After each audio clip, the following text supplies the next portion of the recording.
Nearly 7 years to the day after Katrina hit, Hurricane Isaac made landfall in the US last night. But as Isaac dies down, investors' concerns regarding the state of oil and refinery operations remain. I'm joined now by Matt Parry, Senior Oil Analyst at the International Energy Agency. Matt, the highly anticipated Hurricane Isaac was downgraded to a tropical storm, which left US Gulf Coast oil production relatively unscathed. This naturally will have been cause for relief for oil producers, but talk us through the contingency measures should the situation have been worse. The market, first of all, has a sort of personality of its own, and it reacted to the expectation that things would be a lot worse. Now, that, of course, sent prices up, which will have had a small dampening impact on demand and possibly stimulating, stretching the supplies within the market. So the market naturally corrects for these kind of things. But assuming that the market has a slow response time, and of course you can't suddenly bring supplies on stream unless you've got spare capacity, like you do in a few OPEC countries, then it really comes down to stocks. And the US has a large strategic petroleum reserve, which has been rumoured in the media and various sources that efforts would be there to address that. And if ever a hurricane or tropical storm causes a big outage in the United States, then of course the Strategic Petroleum Reserve is the sort of first emergency port of call. Back in the time of Katrina, that was a heavily used method. Despite some respite over a lack of damage, oil production in the region was down more than 90% this week. Will this have any knock-on effects for supply?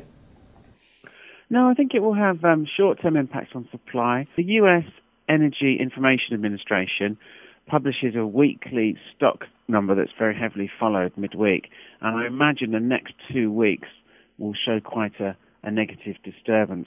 So we may see stocks falling the next couple of weeks. They went up yesterday, but you may see it falling because the market will have been temporarily short.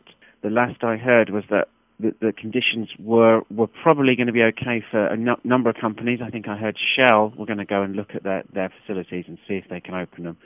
Now, assuming the situation it continues to improve, then we'll likely see this production starting again next week. And it will only be a small outage, but it will still be an outage all the same, and it will be felt in the US stock numbers, I imagine, for the next couple of weeks. And then, of course, this is hurricane season, so a watchful eye always has to be maintained because there'll be other tropical storms brewing.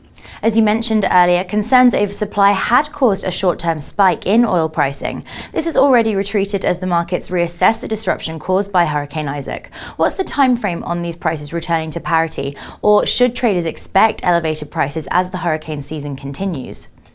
We're certainly likely to see an element of elevated prices for the hurricane season. The thing about prices is you never really know what's causing them. The prices are just the interaction of all of the buyers and all of the sellers in the market, and none of those buyers or sellers tell you why they're buying or selling. But I assume that a certain element of the current price is probably still hurricane related, and I imagine a certain element of the current price is Iranian issues as well. And then an element of keeping prices under relative control will be people's pessimism about the global economy. I definitely think the past couple of weeks, as in through most of August, there was a big geopolitical element to prices, whether that be issues in the Middle East or whether that be concerns about hurricanes. It's impossible to say what's going to happen in September, October, but I'd expect a lot of volatility in prices over the next couple of months. That's the best conclusion I think we can draw, and inflated volatility. So we'll see prices bouncing around this sort of $80 to $120 level. If they get too high, then of course it damages demand. If they get too low, then of course the demand gets a sort of stimulus from that effect. So the market is a little bit self-correcting as well.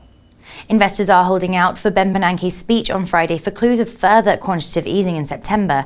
It's thought that a third round of QE could help support the US oil industry. Is this a sentiment that you would agree with? A third round of quantitative easing, if it were to happen, would certainly support oil prices, which supports the oil production industry. From a demand point of view, it would be negative. The strange thing about this is that the US economic numbers this week came up slightly better than anticipated. So that's slightly reduced the chance of more quantitative easing. Now, you could say that more positive economic news should also mean that prices will be higher because demand will be higher.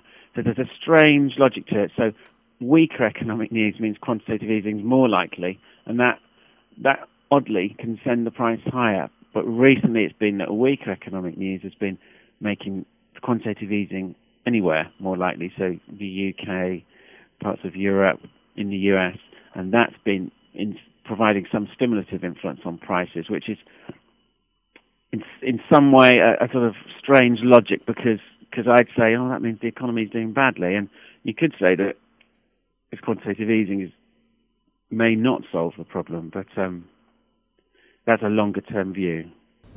Matt, thank you. I'll be back shortly with more exclusive interviews. You're watching Dukascopy TV. Goodbye for now.